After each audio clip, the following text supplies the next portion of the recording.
narrows it with the language, which responsibility may arise as the result of a family relationship, a fiduciary duty imposed by law, a voluntary or contractual duty undertaken on behalf of such elder. Now we've narrowed it down. We've shrunk that universe to a family member, someone who's in charge of an elder's money in a fiduciary duty, someone who volunteers to take care of an elder, or someone who contracts to take care of an elder. Still a pretty big universe. But the legislature then made a determination to shrink it even further, that universe, and let's define each one of those categories. The one that applies here, clearly, is contractual duty.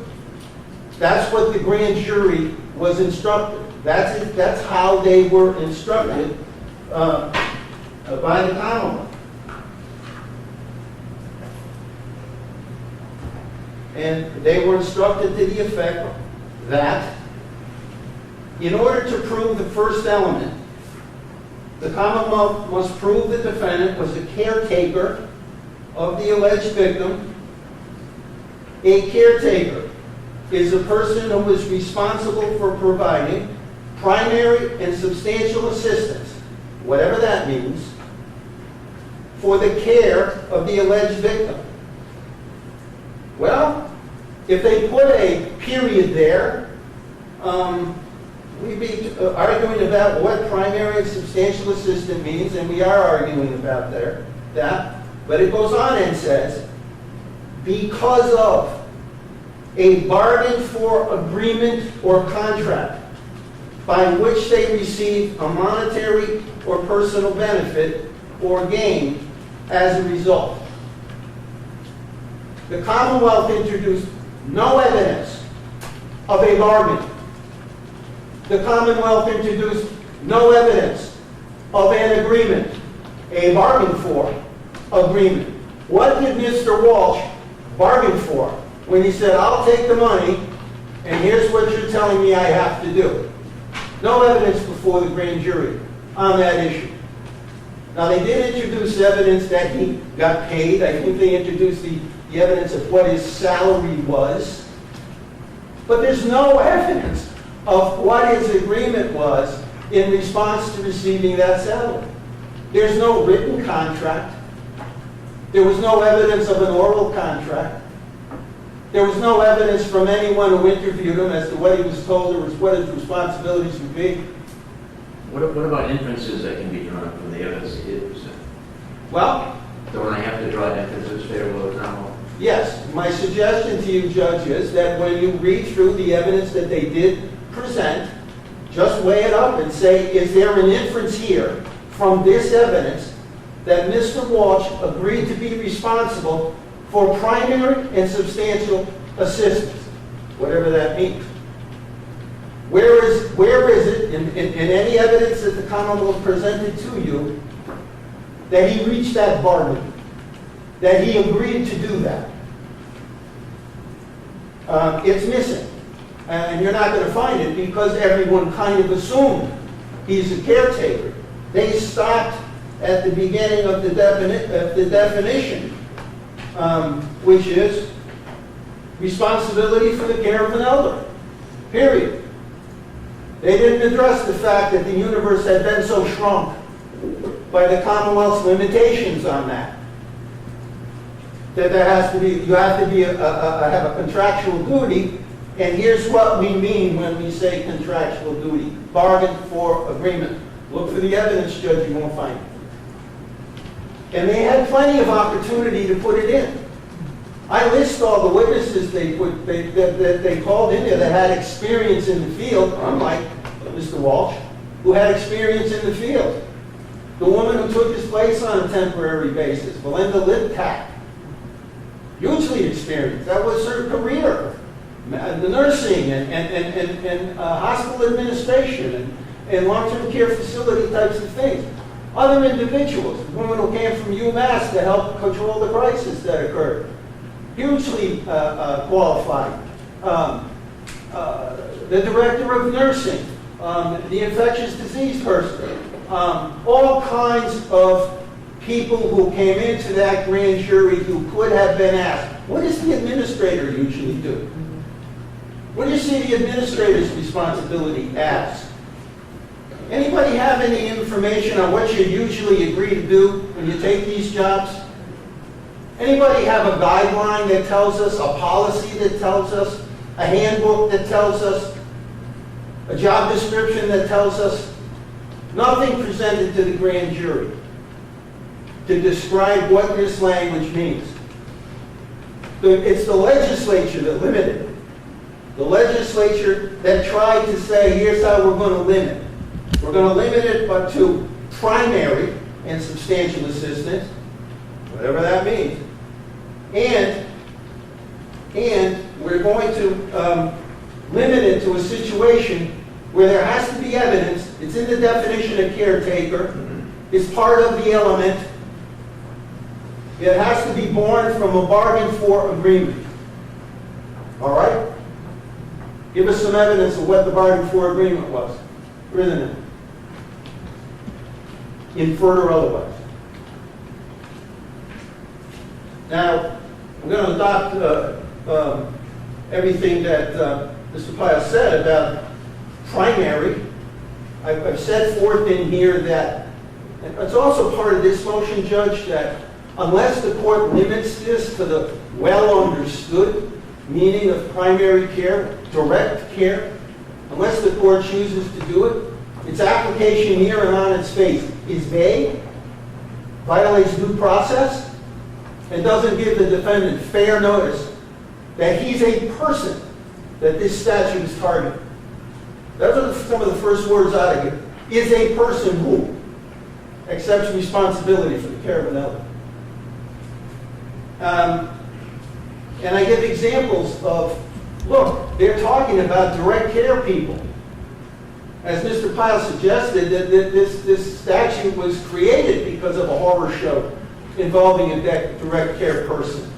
I think every prosecution in the Commonwealth, they could have missed some, but almost every criminal prosecution in the Commonwealth involves either a family member or a direct care worker. I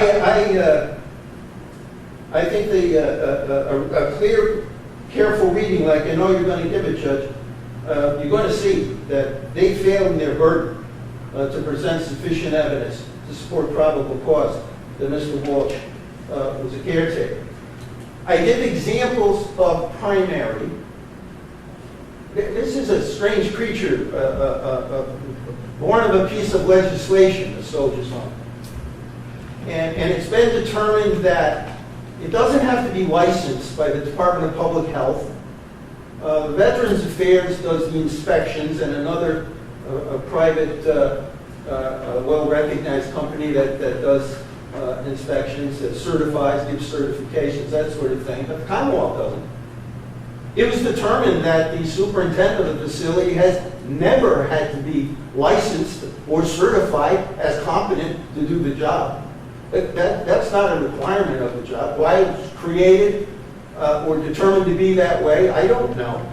But Mr. Walsh wasn't responsible for that. So it's hard to find or figure out exactly, well, what guidelines apply here? Does the Mass Department of Public Health guidelines apply? Is there something about Health and Human Services that, do those things apply?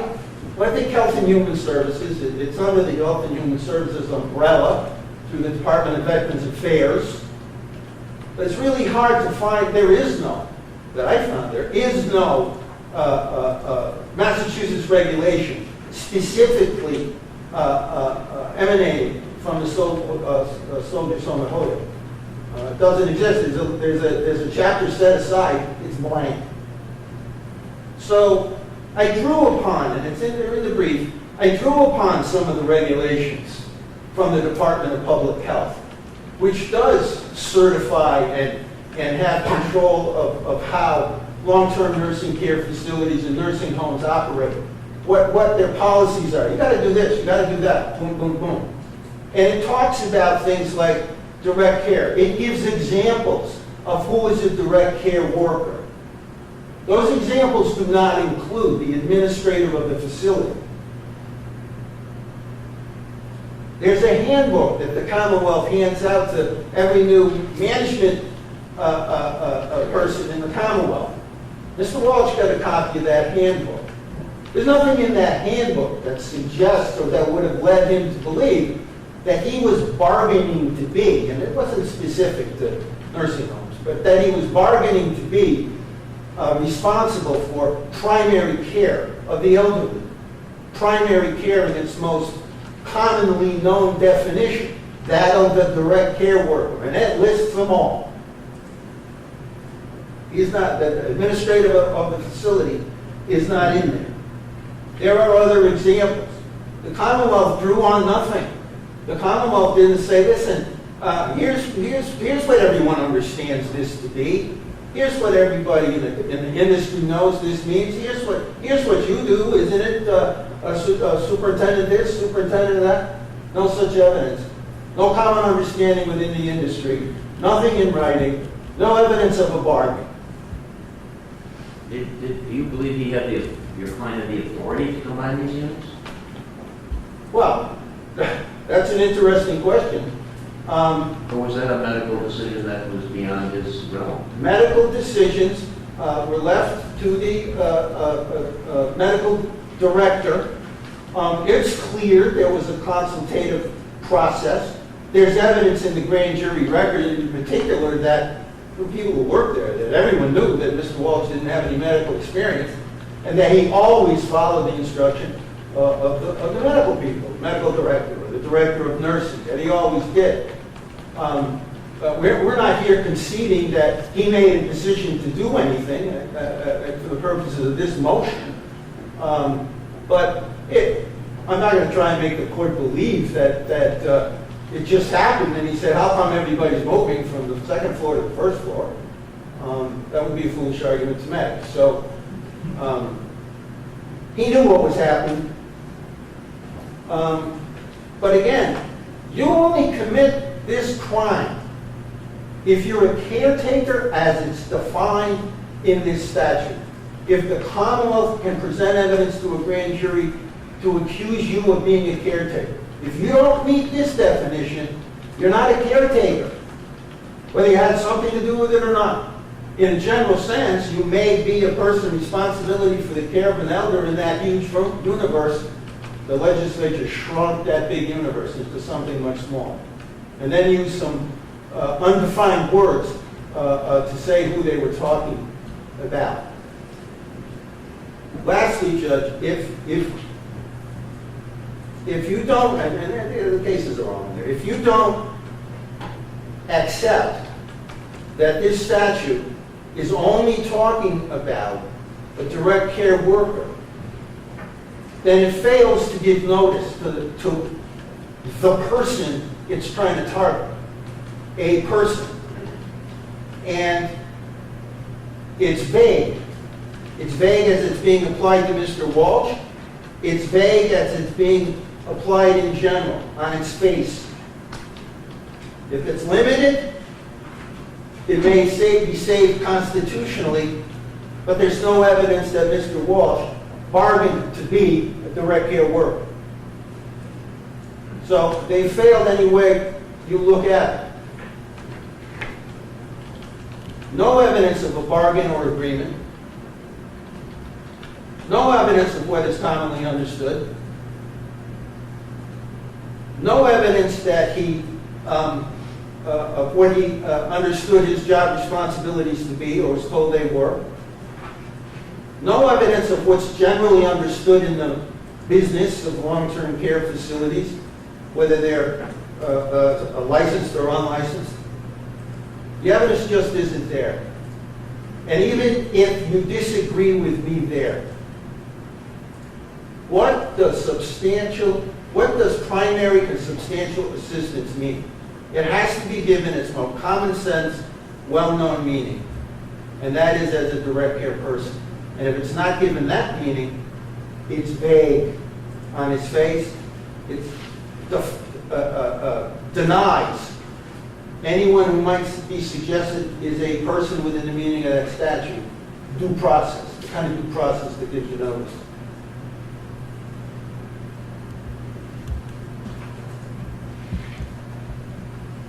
I just said hello, Your Honor. Take the time you need.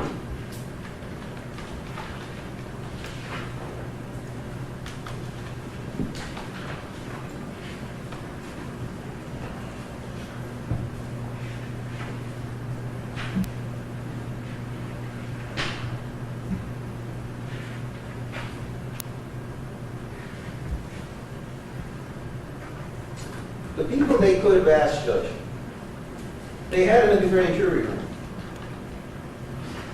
Chief Nursing Officer, CEO of Western Mass Hospital, social worker from the Holyoke Soldiers Home,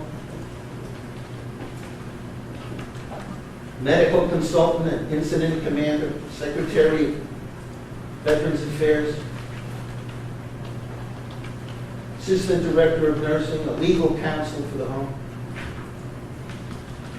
a veteran care coordinator, 2 doctors, 3 doctors, 4 doctors. They had in the courtroom, in the grand jury room, 2 doctors they called as expert witnesses, paid expert witnesses, well qualified. Medical directors at nursing home facilities in the North Shore, both of them, several nursing home facilities. Couldn't have asked one of them or both of them. Matter of fact, they did. And I'm probably not going to be able to isolate it right now, Judge. But if you look for it, they asked a question of one of the experts, Asif Merchant, about the relationship between a medical director and the administrative head of the facility. Very interesting. They're talking about this very stuff, and he's not asked precisely whether or not anyone considers the administrator of such a facility to be responsible for direct care. Or does he know about some expanded meaning of the word primary in that context? Dr. Merchant is in the grand jury bench, Judge.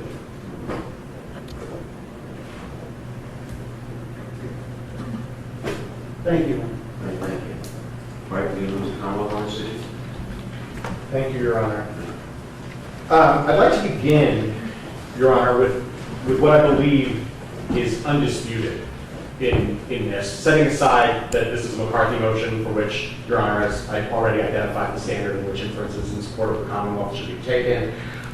What is undisputed is that the veterans who lived at the Soldiers Home were under the care of the Soldiers Home. That may seem like an obvious statement, but the primary and substantial care that was provided to the veterans who lived at the Soldiers Home was delivered by the employees of the Soldiers Home. That is undisputed.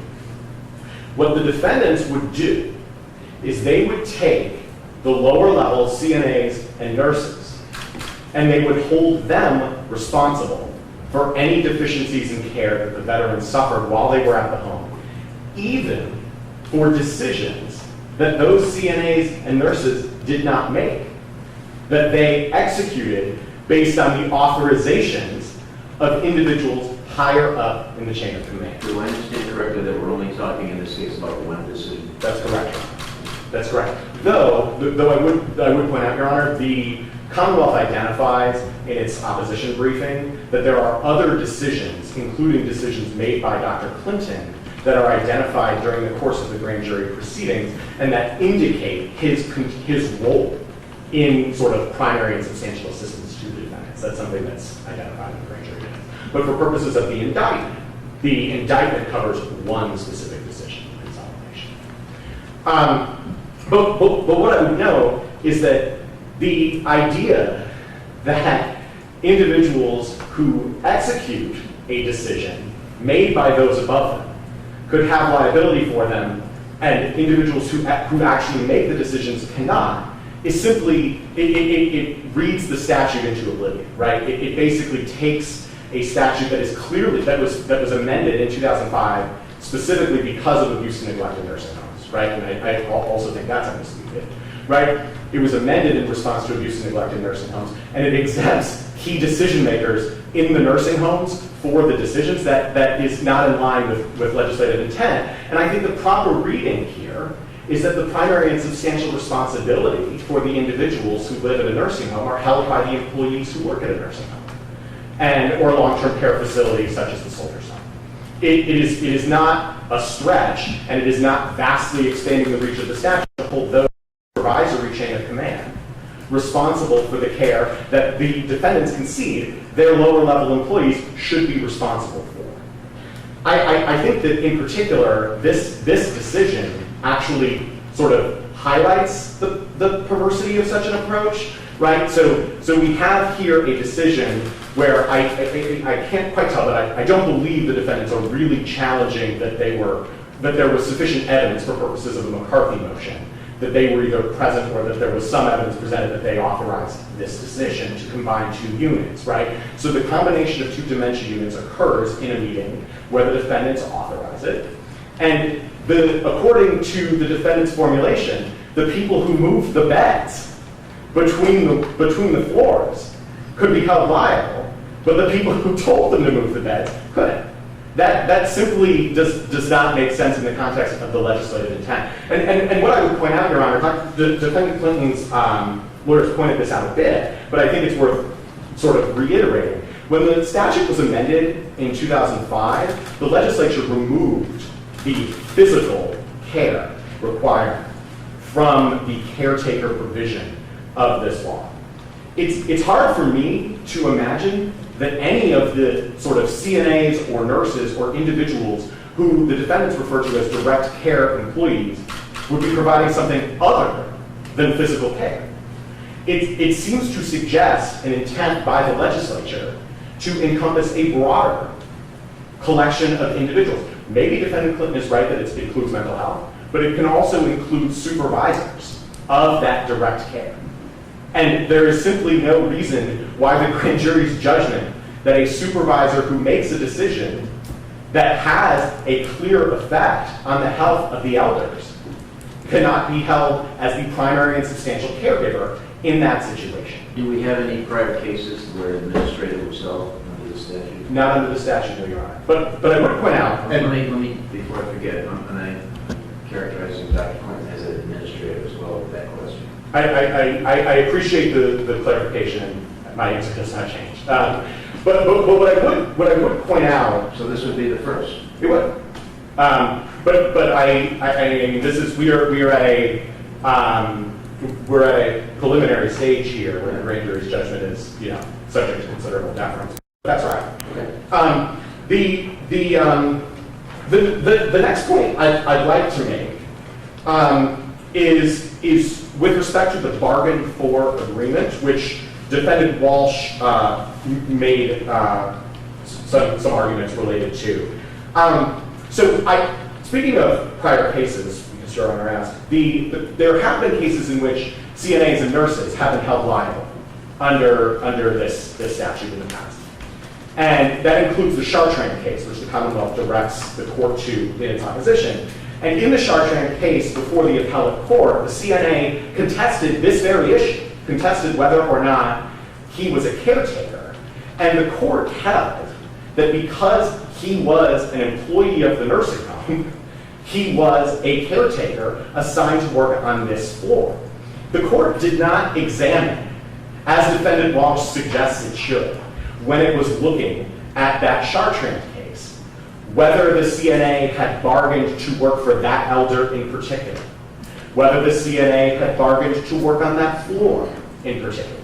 The court did not sort of determine exactly what the bargain was between the CNA and the nursing home when the CNA accepted employment and worked there, right? And I think to hold that would be required would create a fairly absurd result with respect to this statute, because in practice at a nursing home, it is not particularly common, and I think this is generalized knowledge, that employees of the nursing home bargain in advance of their employment for which people they're going to care for at that nursing home, right? I know there are hundreds of exhibits where job descriptions of Dr. Clinton and Mr. Walsh submitted to the grand jury. They were, Your Honor, via the statute, yes. And so via the statute, the authorizing statute for the Soldiers Home identifies the job responsibilities of both the superintendent and the medical director. And did the grand jury see that? It did, and it was read into the record. So there was nothing separate from the statute? That's correct, Your Honor. But the introduction of the job responsibilities for the superintendent and the medical director, in addition to the salaries that both Defendant Walsh and Defendant Clinton had, were clearly sufficient for the grand jury to infer that they had agreed to care for the veterans because they were being paid to care for the veterans. I think it's a red herring. What about the word primary? So with respect to primary, as sort of we pointed out with respect to the decision itself, our view is that nursing home employees, including those in the chain of command, provide primary care to the people under their care. And so a choice to work in a nursing home or a long-term care facility or the veterans home or the soldiers home is a choice to provide primary and substantial assistance to the people who work there within that chain of command. And again, so let me ask on that point. Who at the soldiers home would you exclude from the word primary? And is it everybody? I think it very well could be. I think the statute provides the exclusionary mechanism, which is that if a reasonable person would not believe that a person's failure to fulfill their duties would affect the health of an elder, that person could not be held. Then what's the point of the word primary if it includes everybody? Well, so Your Honor, it only includes everybody within the context of a nursing home, right? So this is a statute that doesn't operate in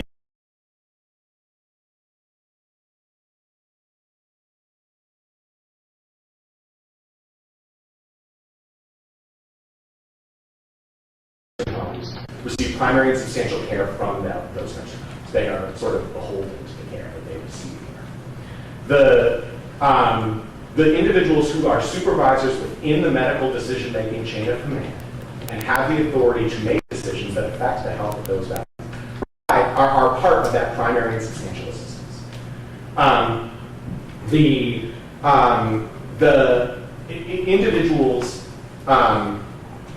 there's a possibility that a sort of a person who is I'm trying to come up with an example, but someone who organizes activities for the nursing home and brings in someone or something else, right, may not qualify as a caretaker, but that would be the grand jury's determination as to whether a reasonable person would believe that their failure to fulfill their duties affected the health of an elder.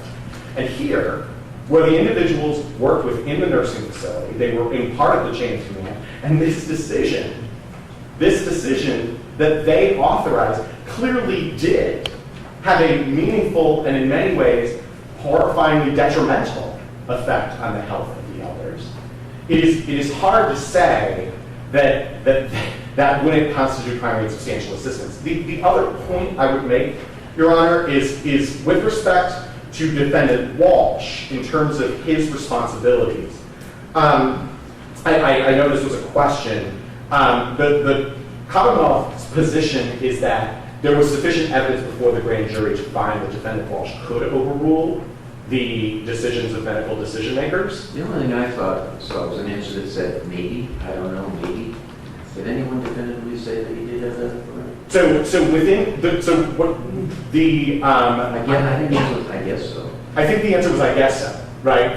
And so that was from Vanessa Lazier. I pointed to two other pieces of evidence that support the Commonwealth's position. The first is the statute itself, which identifies the administrator as the person who was responsible for hiring the medical director, as well as sort of approving appointments that the medical director makes. That authority, seemingly to hire and presumably to fire, right, which is the reasonable reading of the statute, it creates a chain of command where the administrator is at the top, the medical director is below the administrator, right? That gives at least some authority to the administrator over the medical decision maker. The other piece that I would say about that is the actions of Defendant Walsh's successor, who his counsel mentioned, Belinda Liptak, sort of demonstrated to the grand jury the authority that was imbued in the roles. Her title was not superintendent, it was acting administrator at the time, but she was occupying the same role. And when she was in the role, she immediately came into the facility, directed the hydrating, feeding, and testing of all veterans, worked to cohort them throughout the facility, established a relationship with Holyoke Medical Center to set up a satellite facility for the veterans, and she even started giving, according to her own testimony, she started giving instructions to the doctors at the facility. Right? And so the responsibilities that she sort of... I forget, did she have medical credentials? She did. She was the CEO of Western Mass Hospital and had medical So credentials. the statute didn't require Mr. Welsh to have medical credentials, correct? That's correct, So Your Honor. is this apples and oranges then? I don't believe so, Your Honor. The statute did not require, or the statute did not require Defendant Walsh to have medical credentials. Then he shouldn't be making medical decisions, should he? Well, but he does have the authority to make them. The idea that You're saying he exceeded his authority in making this decision? I'm not. I am saying that in authorizing this decision, he was within his statutory authority. And whether or not that statutory authority is a good idea, or whether it is a good idea to imbue that authority in someone who does not have medical credentials, is a legitimate question. But it is not a question that defeats the Commonwealth's indictments here, because the authority that he did have, which came from the statute, and which is illustrated by the performance of his successor, who was operating under the same sort of scheme, right, statutory scheme that he was. Well, was she if she didn't have the same title? She was in the same role. And I would point out, Your Honor, she is not a licensed nursing home administrator either, right? And so the statute for the Soldiers Home, as Mr. Jennings pointed out, the Soldiers Home is an unusual animal. It does not require that the administrator or superintendent of the home be licensed, right, as a nursing home administrator. Other nursing homes throughout the Commonwealth are. But Ms. Liptak, who assumed the role without such a license, and then directed medical personnel, the testing and cohorting of veterans, and hydrating, feeding, establishing relationships with neighboring hospitals, all the things that she did demonstrate that authority existed in the role. And it existed at the time. And whether the legislature makes changes to that authority, which I would concede might be a good idea, it has no bearing on whether the indictments are valid. The last point I wish to make, Your Honor, on this subject is on void for vagueness, because I know sorry, I'll speak towards the mic. Usually people always can hear me no matter what room I'm in. I don't have the best hearing. Is the void for vagueness argument that Defendant Walsh has made. I would point to two issues. One is the Chapman case before the SJC has already found a very similar statute, 13J, which incorporates the caretaker provision to be not vague. So I would direct the court there. The second point I would make is that, and we've addressed this in our briefing, is that the real argument that Defendant Walsh is advancing is that nursing home administrators are not on notice via this provision that they could face liability. And I do think it is worth pointing out that the existing regulatory and statutory scheme outside of this provision provides substantial liability for nursing home administrators for the conduct that they engage in while they're at their facilities. There are civil statutes and administrative statutes. They can lose their licenses. The administrative board can take away an administrator's license. There are civil provisions that directly hold administrators responsible for violations of regulatory schemes in a nursing home. And so I think the idea that a nursing home administrator takes the job and has no idea that they could potentially be held liable for the conduct that they engage in at the job. Criminally liable, you're saying? Sure. Certainly, but if a nursing home administrator goes in and, punches a person in the face, right, in a nursing home, they're liable for assault and battery, right? They are on notice of that sort of liability. And my point is just that the existence of a regulatory and statutory scheme that creates a sort of wide-ranging series of consequences for an individual who assumes the role of nursing home administrator, it would not be a stretch to hold them liable for the decisions they make in that authority. And so our view is that the void for vagueness challenge should be dismissed, much like the Chapman court did. I think that's all right. I think that's Again, your argument. All right, we're going to proceed to what issue now? Your Honor, is there any room for a rebuttal? Sure. I'll let Mr. Biles go on point. Very briefly, I just would refer Your Honor to the actual statute that Mr. Lowndes made extensive reference to with respect to the responsibilities of the medical director.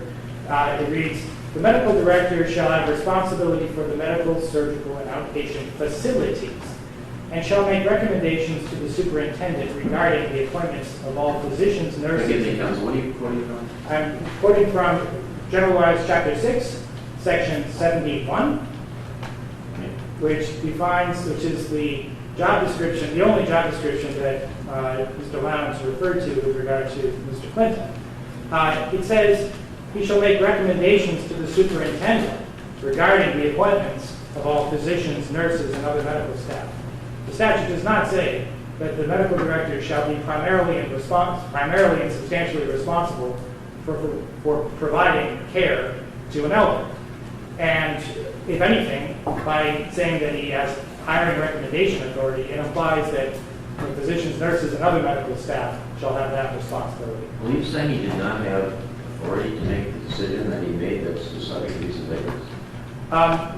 Your Honor, we have not made that argument in this. I can understand why, because I don't think you want to be telling me that he exceeded his authority, but if you're telling me he did have the authority, it's just not explicit on the statute.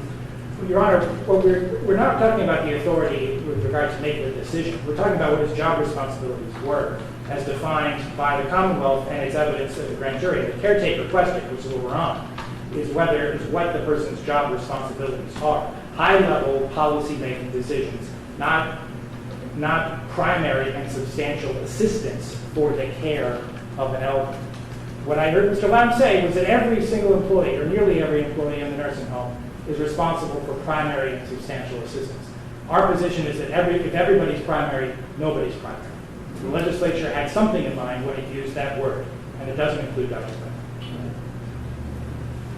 Yes. The suggestion is that by our analysis, we are somehow trying to shift the blame, to lay it all on the little people who work on the floor and do the hard work with the elders. Not at all. We don't think in that nursing home.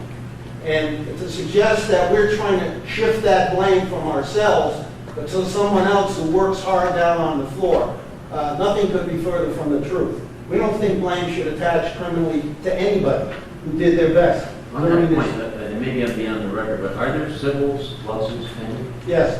I just didn't see it. If there was a reference in the paper, I didn't see it. All right, thank you. Also, Judge, there was, Mr. Pyle made reference to the statute, and he's correct. Here's what the statute says. The superintendent shall be administrative head of the home, period.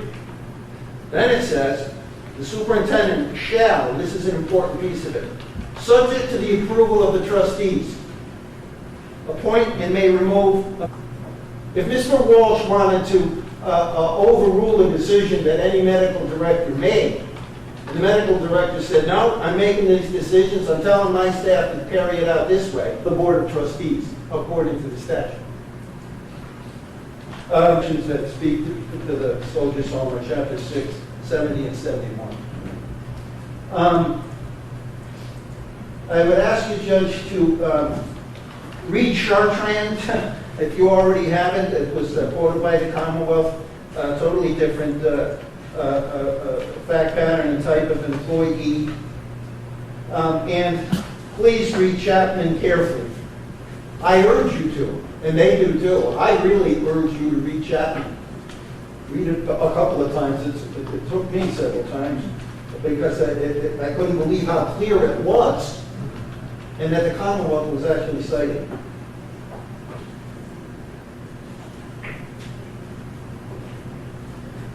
That's it, Judge. Thank you. Right. What's the next issue council would like to address?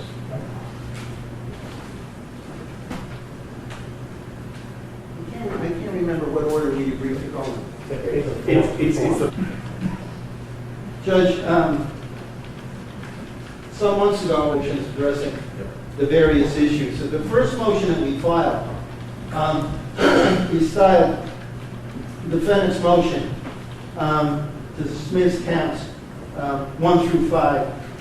And the other one suggests that the face of the indictments don't state a crime, number one, are so confusing that nobody would really know what they have been accused of. And it comes from the fact that there appears not to have been any attempt in whoever tried to follow the words of the statute. And here's where the problem arises. If you have one of the indictments in front of you, Your Honor,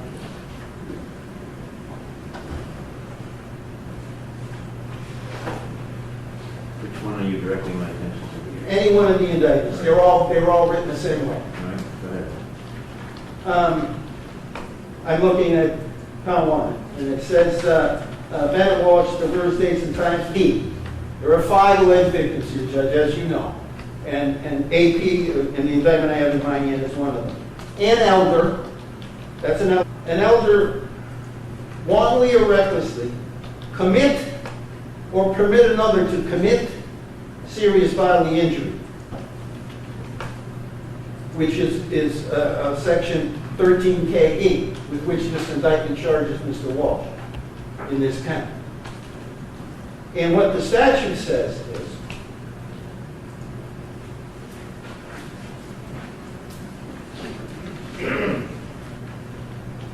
whoever being a caretaker of an elder or person with a disability wantonly or recklessly permits serious bodily injury, not commits serious bodily injury, like the indictment says,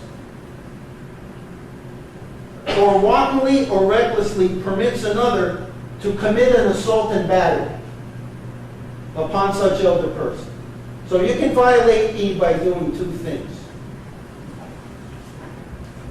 Permitting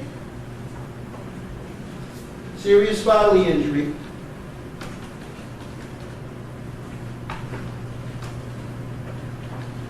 or permitting another to commit an assault and battery.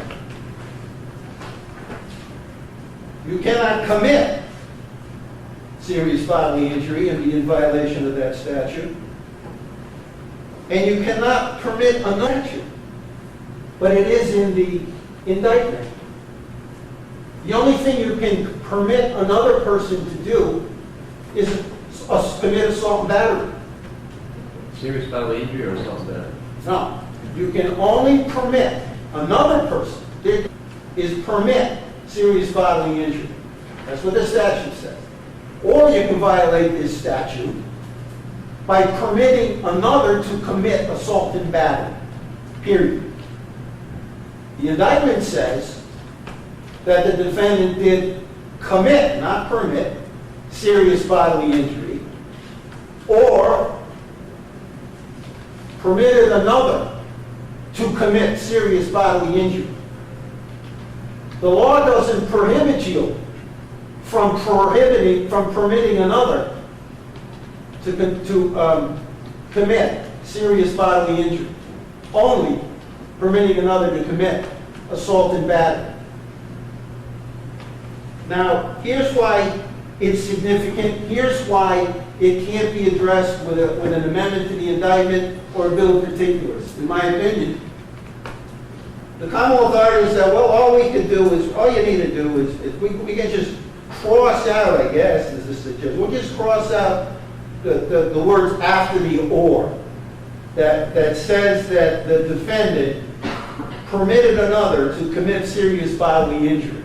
Because that's not a crime, in this statute anyway.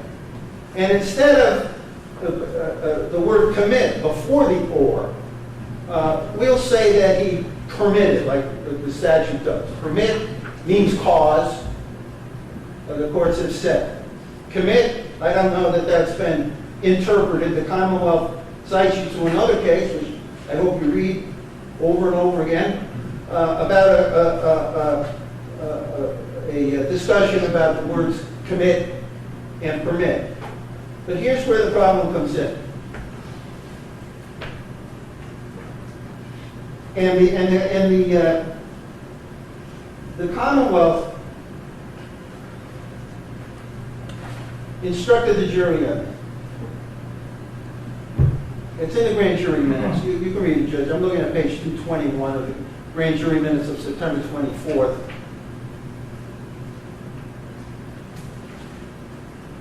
They read the statute, and then the defendant, and then they read the statute correctly to the grand jury. But then they say, you must find probable cause that 4 elements are met to indict. That the defendant was a caretaker of the alleged victim. The alleged victim suffered serious bodily injury. And that on the day he was an elder. A grand jury, you'll see this in the grand jury minutes. They handed the grand jury these indictments, these misworded indictments. And because they're phrased in the disjunctive,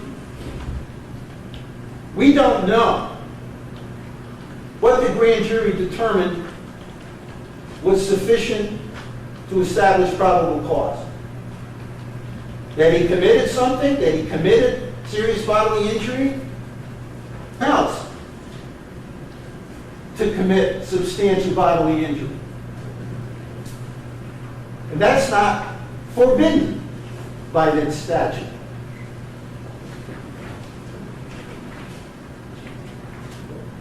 We don't know whether or not the grand jury went back and committed serious bodily injury. I mean, he really didn't commit anything. You know, he wasn't found on the floor. There's no evidence he committed it.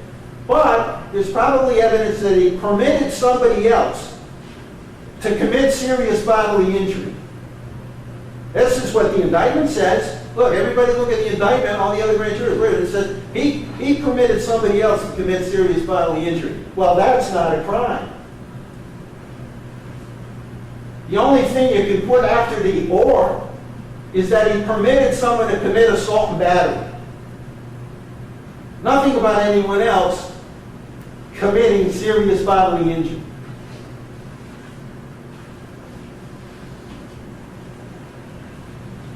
The statute is defective. I mean, the indictment is defective. The statute may be too. But the argument here is that the indictment is defective. On its face, it doesn't even track the language of the statute. In fact, it confuses. And it's misleading or not. And that's why they should be dismissed.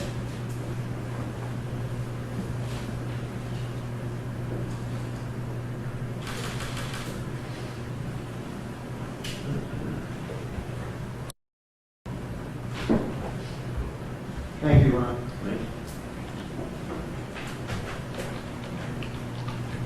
Good morning, Your Honor. The first thing I'll point out, Your Honor, is that Defendant Clinton has not joined in this motion. It was only a motion by Mr. Walsh.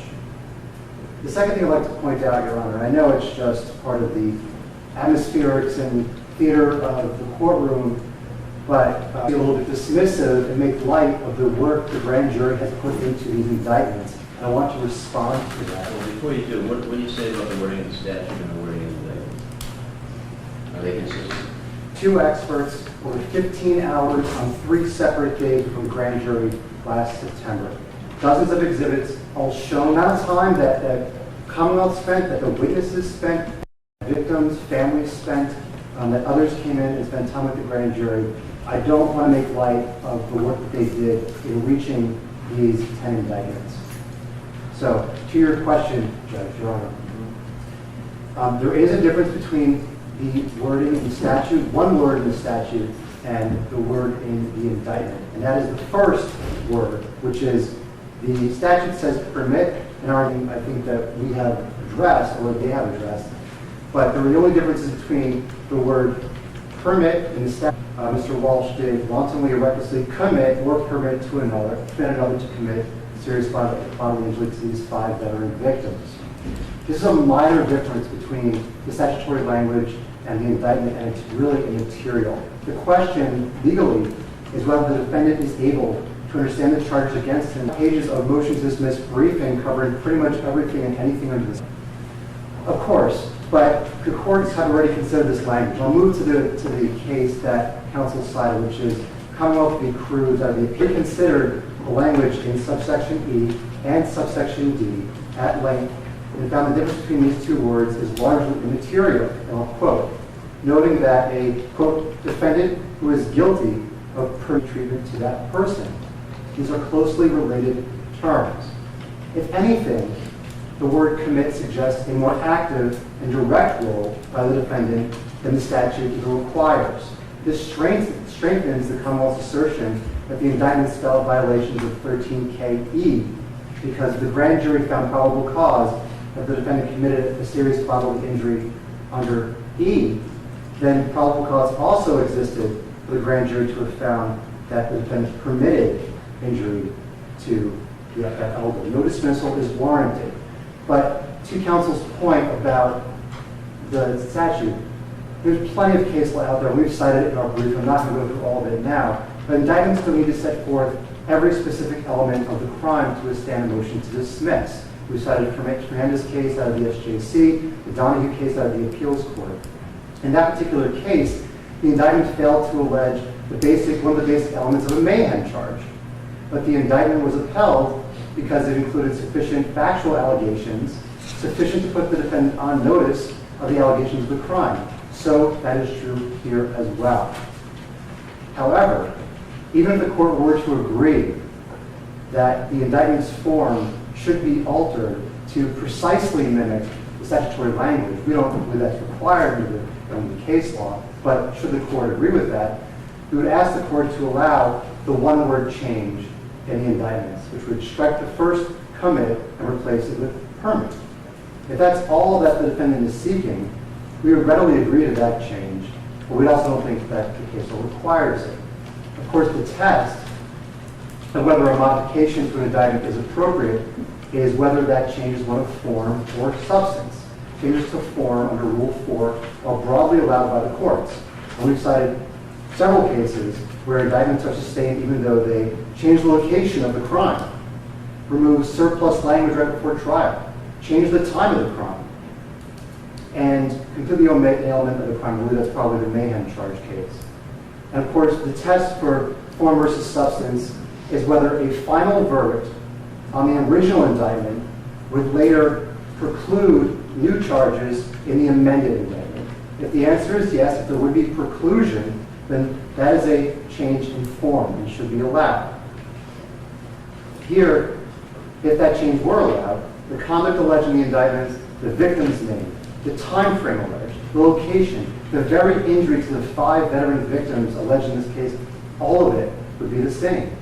This strongly suggests that if Mr. Walsh were convicted in the indictments as currently worded for committing serious bodily injury, then it would clearly bar any future charges for permitting serious bodily injury for the same conduct involving the same victims in the same manner and over the same time frame as alleged here. So even if the court finds that the word change has caused in some fashion Mr. Walsh not to understand the accusations against him, an amendment to the form of the indictments and not dismissal is clearly the proper remedy under Rule 4 and under the statute, including Mass General Laws 277, Section 34. All right. Thank you, Your Honor. All right. What's the next issue before I go into this?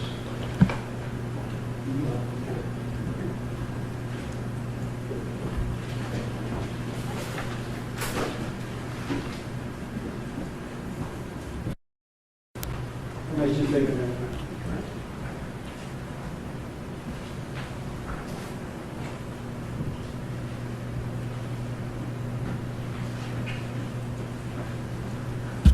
Just to help you prepare, I'm going to now address the other part of that first motion we filed, counts 1 through 5, as they apply to the element of the offense of substantial bodily injury.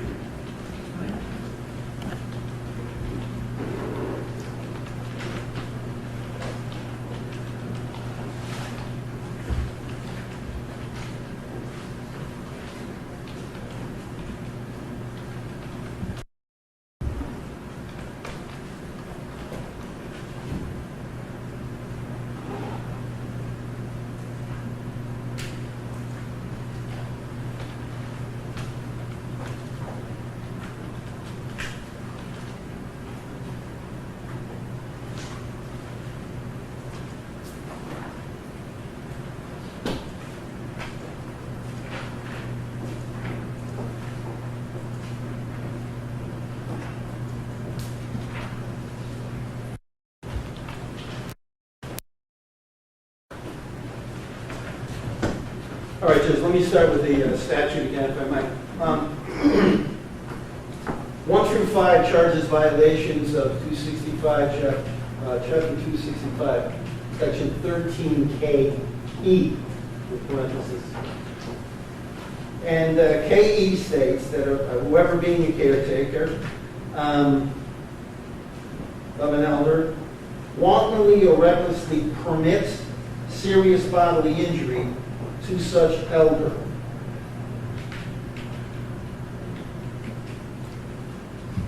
I believe it was the Cruz case that clearly stated what the elements of that crime were.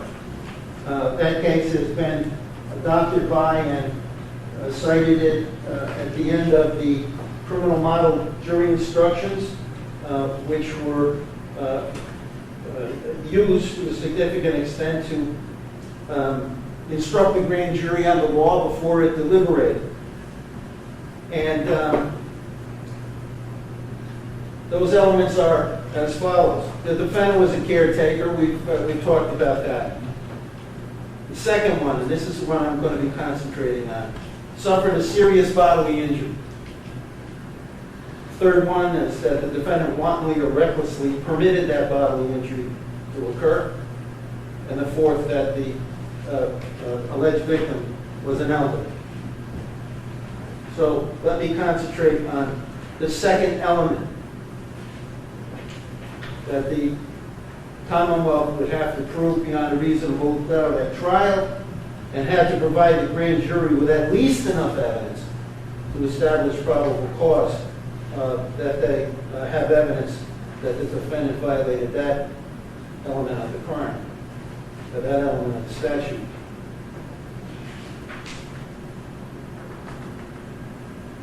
Serious bodily injury is defined in the statute.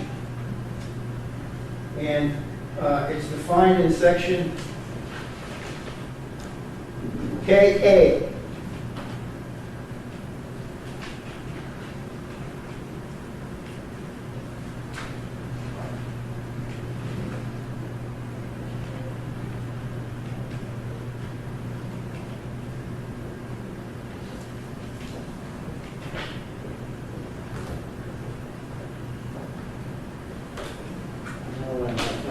What I printed up.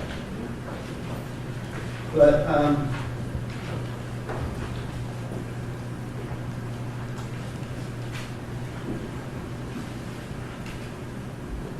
find it such, Judge. Under the law, a serious bodily injury is one which results in, and the Commonwealth is proceeding on this choice, a substantial risk of death.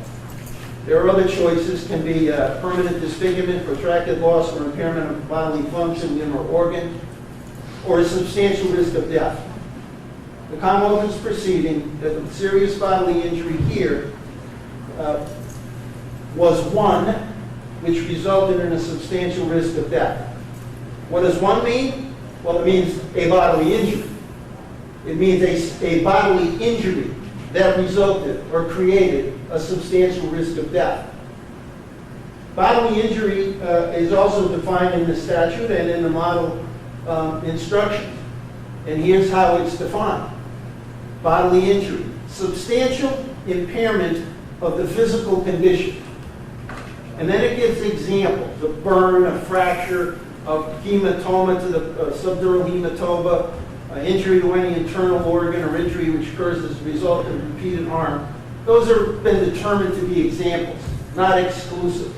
So what applies here, what would apply in this context is, was there a substantial impairment of the physical condition that resulted in a substantial risk of death? Read through these statutes, Judge, you're going to see a lot of substantials, a lot of seriouses, and it gets confusing. But there has to be a bodily injury. Bodily injury is required. And as the model instruction states, under the law, a bodily injury is a substantial impairment of the physical condition. It's an injury to any body part that considerably or significantly compromises its usual function. And then it gives some examples. And it quotes Commonwealth versus Ryan. So the Commonwealth has an obligation to provide the grand jury with enough evidence to determine that there is probable cause to believe that each of the 5 victims suffered a bodily injury. And then they have to find that that bodily injury created a substantial risk of death. The Commonwealth is proceeding on a theory that actions equal bodily injury. In their opposition to our motion, Judge, the Commonwealth suggests 2 things, basically, 2 forms of bodily injury. One is, the Commonwealth presented sufficient evidence of repeated exposure to COVID-19, which constitutes bodily injury. That the exposure constitutes bodily injury itself. Not that the exposure resulted in a bodily injury. Not that the exposure created a risk of bodily injury. But the repeated exposure was the bodily injury. And that's because they know there is no bodily injury, which is real.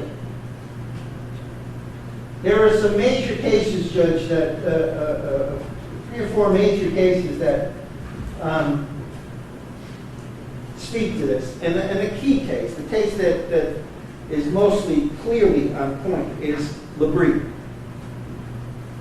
And LaBrie quotes other cases that have gone before it. It's a case that involved 2 separate statutes. 13, the alleged victim the victim in that case, the woman was convicted. The victim in that case was a child. And the protection statutes there are in the section before those dealing with the elders, 13J. And they very much read the same. And in that case, the defendant was charged with both a violation of 13J, which is a violation, assault and battery upon a child, and 13KE, which is this statute. But as you know, Judge, this statute also deals with the disabled. So it's the elder and the disabled. And in that case, a determination was made that the child was also disabled. But it's the same statute we're talking about here. So the court finds that that 13KE punishes a caretaker or a person with a disability who wantonly or recklessly permits serious bodily injury to the person with the disability. The term bodily injury defines the bodily injuries the legislature intended to be punishable and lays the foundation for greater sanction based on the gravity and consequences of the bodily injury sustained. So there has to be the bodily injury, and if it's a serious one, if it's it creates a substantial risk of death, the punishment is worse. The substantial risk of death is not the bodily injury. The bodily injury has to cause or create the substantial risk of death. And that was made clear in that Chapman case that I said, Judge, I hope you read it, and read it several times, because it cites Commonwealth versus Rodriguez, another case that's been cited in the brief, that says this: substantial bodily injury under 13JB, and by the way, the court had said, because these statutes, 13J and 13K, are substantially the same, that they're going to say that they're making their decisions on 13J. They're going to talk about the language of 13J, but the court specifically says they apply as well to 13K. So where it says 13JB, just make believe it also says 13KE. That's what the court wants you to do. That's what the court said it was doing. Substantial bodily injury under 13J requires risk of injury to come to fruition in the form of an actual injury. Could it be any clearer? There has to be an actual injury. Now, there's nothing in the indictment that indicates to us that an actual injury occurred or was visited upon any of the alleged victims. And we're talking about 5 veterans that were moved into to what was called the dining room. You've read about this, with 4 other veterans. So there were 9 there in the dining room. All of them had been exposed to COVID. Everybody in both units had already been exposed to COVID. Some of them were showing symptoms, some of them weren't. Mr. Bennett's going to talk about this in a lot more detail in a minute.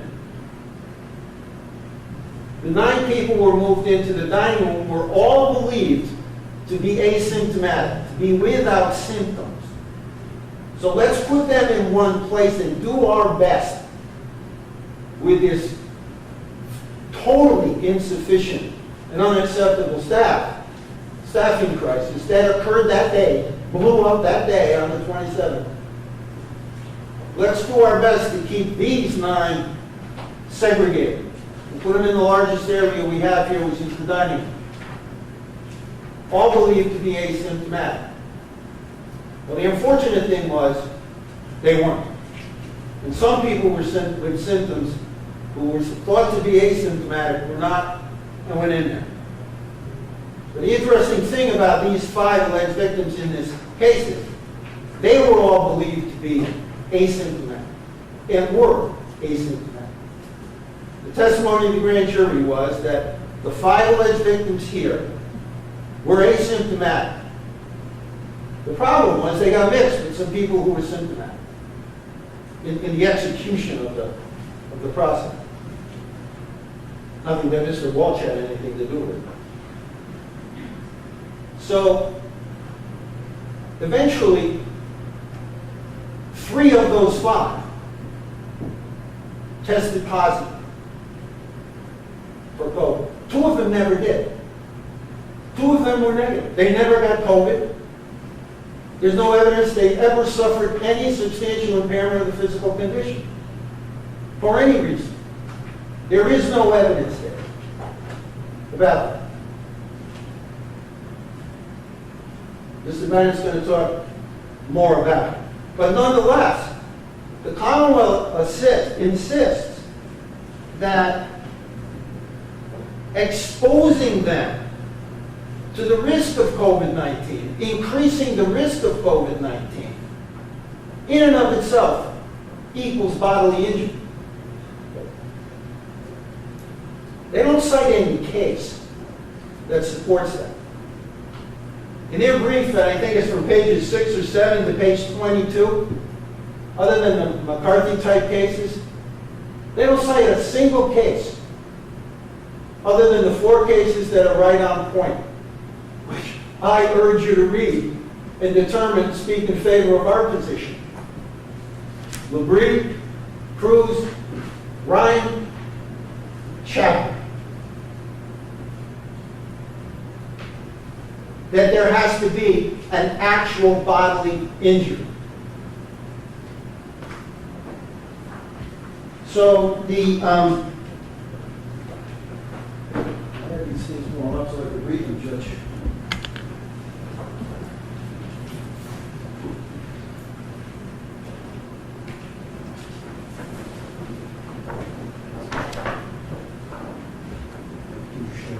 Sure.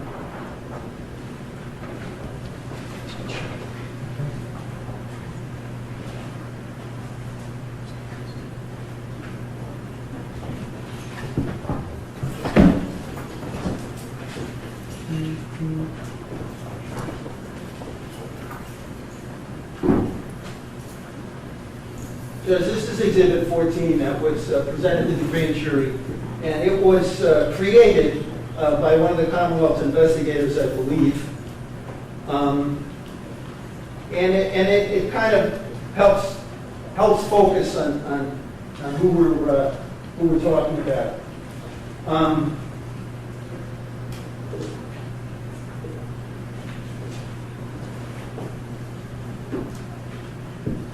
So you'll see, Judge, that the first 9 of these people over in the left-hand corner, it tells what room they were in prior and where they went.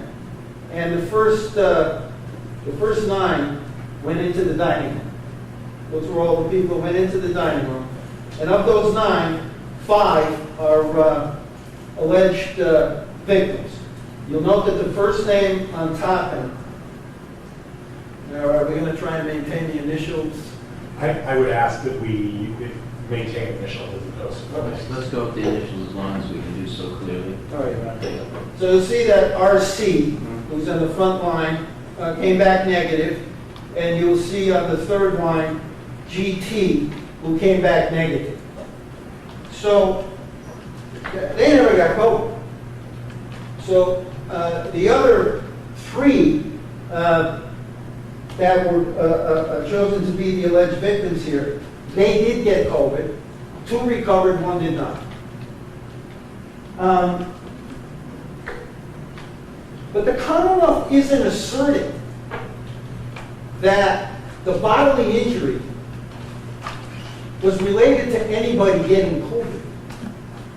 They're arguing that the bodily injury was the exposure to COVID.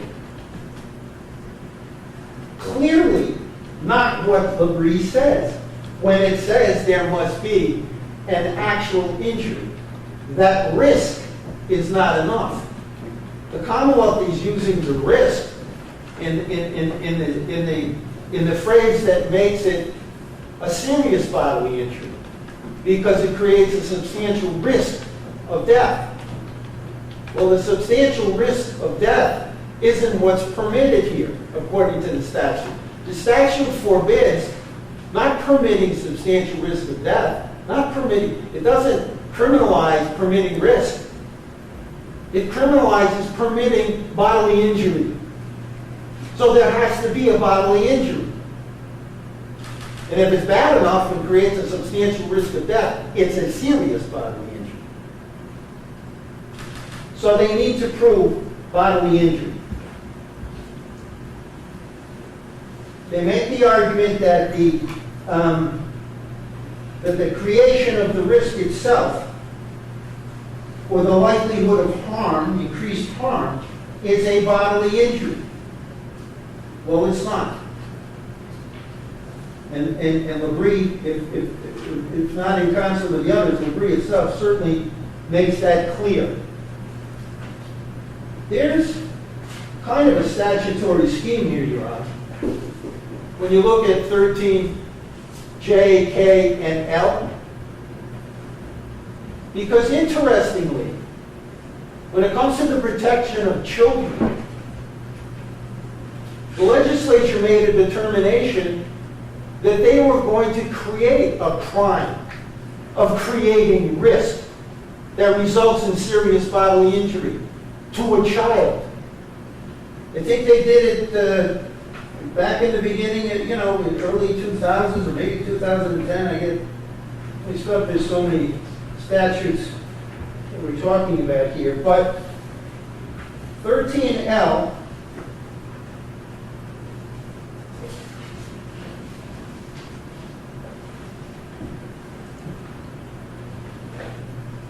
reads as follows. Whoever wantonly or recklessly, familiar words, engages in conduct that creates substantial risk of serious bodily injury, familiar words, but also about sexual abuse, which isn't relevant. Whoever wantonly or recklessly engages in conduct that creates a substantial risk of bodily injury to a child, or wantonly or recklessly fails to take reasonable steps to alleviate such risk, whether it's a duty to act, shall be punished. Well, what would be so difficult for the legislature to have substituted one word? Or someone who is charged with taking, being in charge of care in the Commonwealth for the elderly and the children, to suggest a piece of legislation like this. Here's how it would read. Whoever wantonly or recklessly engages in conduct that creates a substantial risk of serious bodily injury to an elder, fails to take responsible steps to alleviate such risk, shall be punished. One word. Change it from child to elder. It's never been done. The legislature knows how to do that. They just haven't done it. So what the Commonwealth is trying to criminalize here in this statute is the creation of risk. When the case law makes clear that you need an actual bodily injury, not risk of one, an actual bodily injury.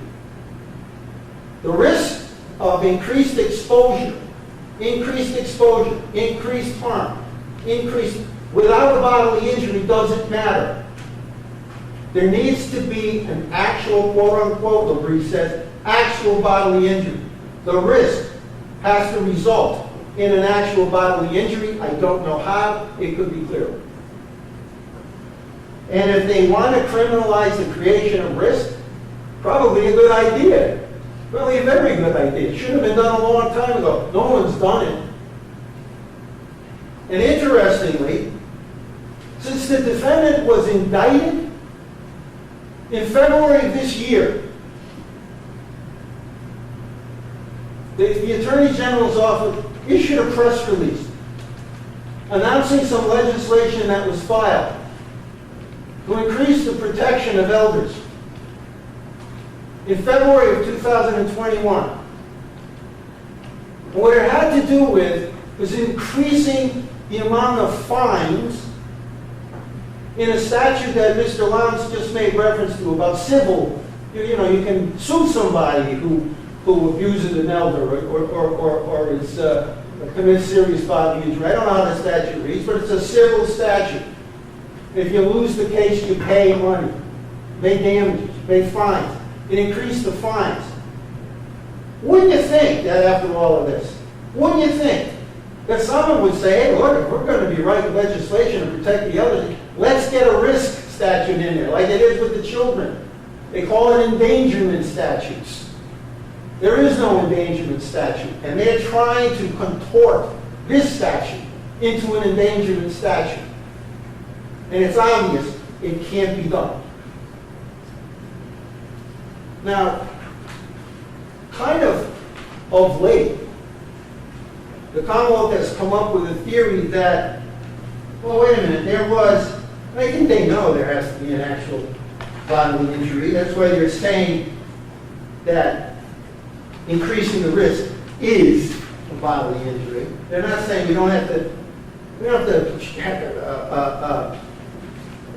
we can't ignore the fact that there's an element of bodily injury. But we're saying the bodily injury is the creation of the risk or increasing the likelihood of harm. Can't be. And there is an alternative. Go to the legislature. They know how to do it. They'll change the word child to elder. But of late, they have come up with another theory, Your Honor, and that is that there's evidence, they presented sufficient evidence to the grand jury of dehydration and malnutrition. Well, I did a word search of the grand jury minutes, and don't take this to the bank. So do it yourself, Judge, if you want. But I did. all right, I didn't find the word malnutrition used once in 3 days of grand jury presentation. And when it came to dehydration, maybe once or twice, there was a mention of the word, and then I went with hydrate, and I came up with a few more things. And what they're arguing now is that there was evidence of dehydration because Valinda Liptak, when she arrived at the home on the 30th, said there are not enough people here to hydrate and feed the people, feed the veterans. I want that to be our first task. That's not evidence that anyone suffered a substantial impairment of the physical condition due to dehydration or malnutrition.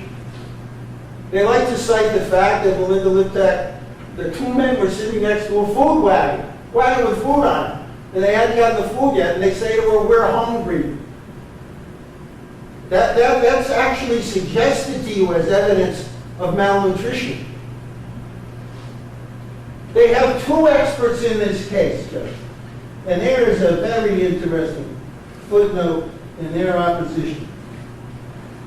It's really small.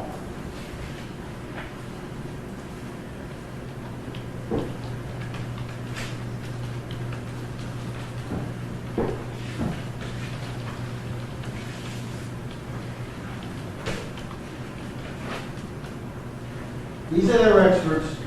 These are the two medical directors at the nursing homes that they're referring to. Page 11.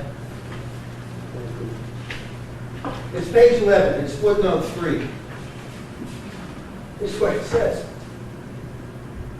Unlike the Commonwealth's other identified bodily injury, repeated exposure to COVID-19. So they're clearly announcing, that's their theory, unlike the Commonwealth's other identified bodily injury, quote unquote, repeated exposure to COVID-19, I just talked about that, Dr. Rosen and Dr. Merchant did not individually identify the specific levels of dehydration.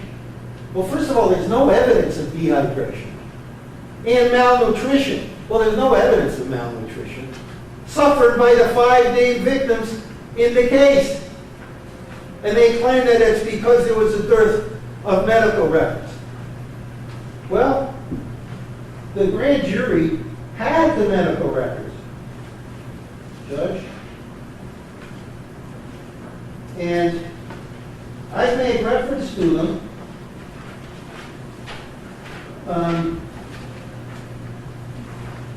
In our motion, I'm losing stuff here.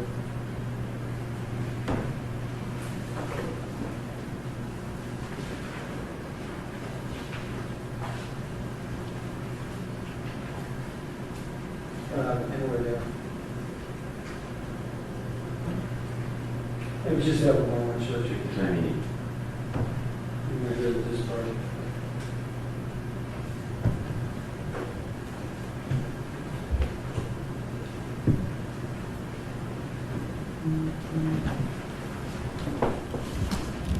Let me stay with what I was talking about, about the evidence. They claim that Director of Nursing Lozier, they asked her about hydrating. They say that page 120, this is the first day, this would have been the 14th, the grand jury 1, page 120. You don't believe there were issues with feeding them or hydrating them or things like that? Answer, there was not. Even on the 24-hour reports, it states pushed fluids, taking fluids, and so forth. I knew, obviously, that's not it.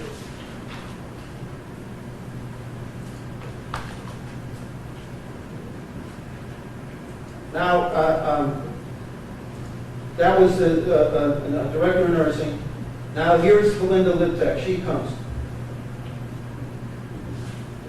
I knew, obviously, there was COVID, and there was a problem with COVID running through the building. I remember walking into the middle of the room to kind of check out the 4 others, and 2 of the veterans to my left, telling me they were hungry. They offer that as an example of malnutrition. Then they asked her a question, well, let's talk about some specific pieces. How are the patients doing in terms of hydration? That actually was my first concern. Remember, she's walking through the place now on the 30th. This is Liptak? Liptak, she's with Dr. Clinton and Nurse Lozier, maybe some others. I saw the food truck with the food on. Is that, I don't know the exact number of staff that were in there, but I knew just by looking that there was approximately 46 people, that's what I thought, and there wasn't enough staff in there to feed them. Well, we don't doubt that. That was the whole problem. Never mind dress them. So they were pretty much all in their johnnies, some half-dressed, some not, so I was concerned about the fact that first, what we need to do is separate and hydrate these patients. So she gets there, she sees that there are 40-something veterans, all with dementia, in a smaller space where they didn't originally belong, with a very, very small staff, and she's concerned about the hydrate. No evidence that she witnessed anybody showing signs of dehydration. She's concerned that they get hydrated and keep getting hydrated. So you said there were some veterans who approached you and said they were hungry. When I walked by them, they were sitting in chairs and they said, I'm hungry. Well, the food's right there. I see from your observations that it seemed clear that there were staffing issues at the home. There were significant staffing issues. There was significant confusion over who was working, who wasn't working. Lots of confusion.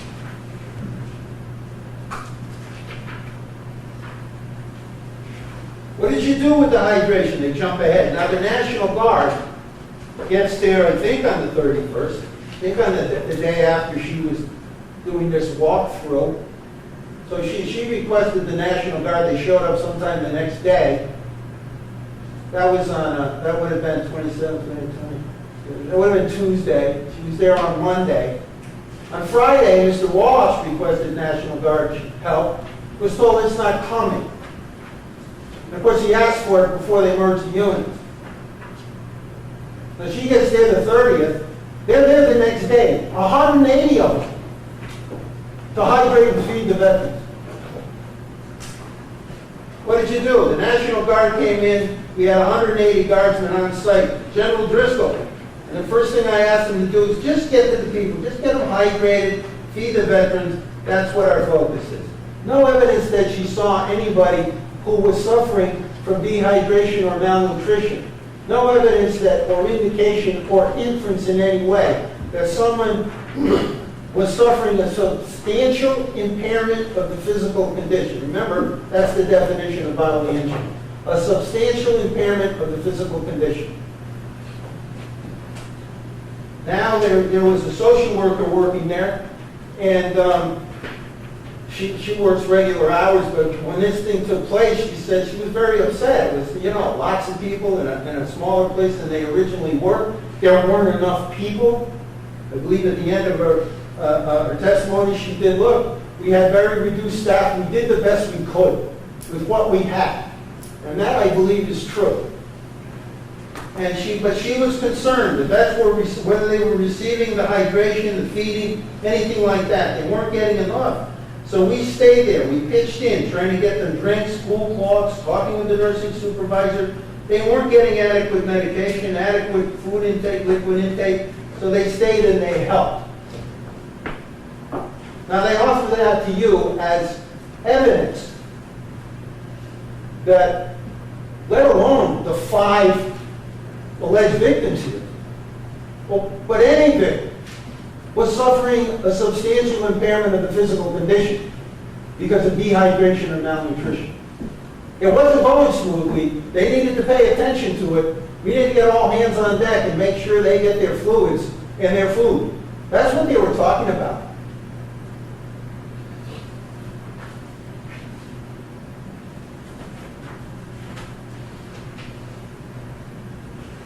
Now, they called a witness, and they interviewed many, many people. They called a witness, I think her first name is Thalia Rivers, a CNA who's going to nursing school. Obviously a hard-looking woman. Someone who cared. They liked her enough to actually bring her in and be a witness to the grand jury, whereas in many, many witnesses, the investigators just read summaries of their interviews with these people. But they had Ms. Rivers in there as a witness. On the 14th, page 212, first day, was there any direction about keeping the veterans properly hydrated and fed? Yes, just like what Vanessa Logier had told them. Can you talk about this? We had come up with like a little hydration station, we called it. When the veterans had breakfast in the morning around 8, we would try to pump them up with fluids at that time. And then we would have more fluids around 10:30 or 11. And then lunch would come. And during lunch and dinner, they brought broths for everyone. For the ones who were sick, who didn't feel like eating. But a lot of them didn't want any broths. And then we'd also pump them up with fluids then. And then at 2 o'clock, more fluids, dinner, broth, fluids. And then again at 7 with more fluids. So you use the term pump them up with fluids. Just want to make sure we understand. You're not talking about an IV. No, just a normal cup of fluids. Okay? Just to push fluids basically? Yes. No, I just want to be clear. Were temperatures being taken? Yes. 1 or 2 times a shift. Okay. And was that being done by the RNs? Yes. That's a woman down on the floor they called as their witness before the grand jury.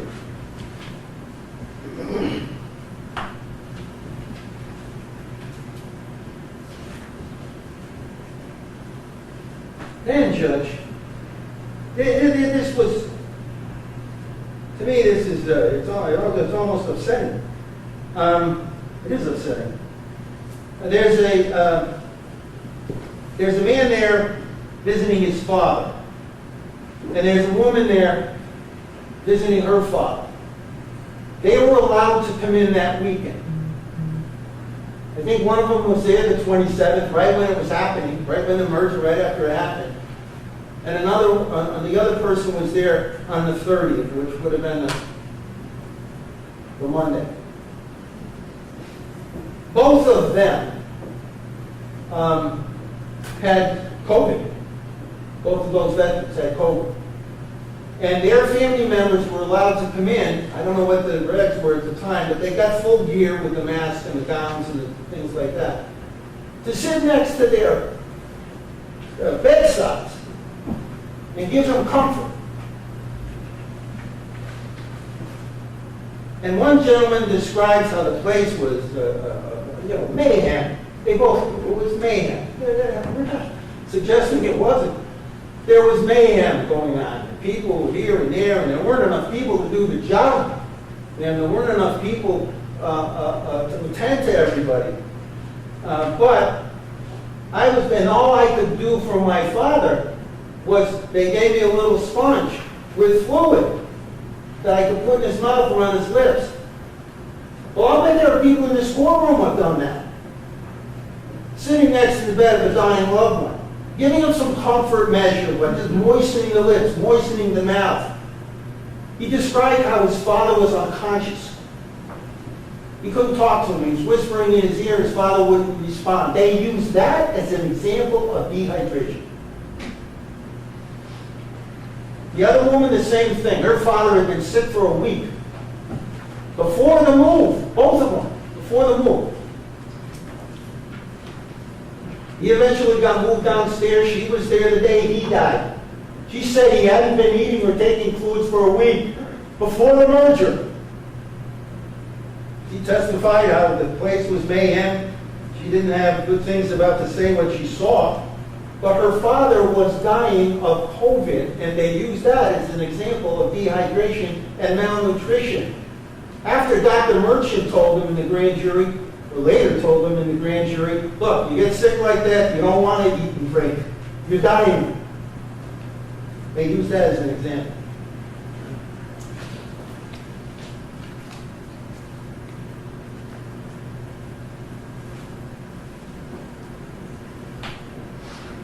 Jen, is this a good time to break?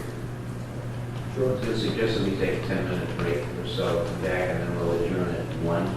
And Mr. Clerk? Yes. Yes.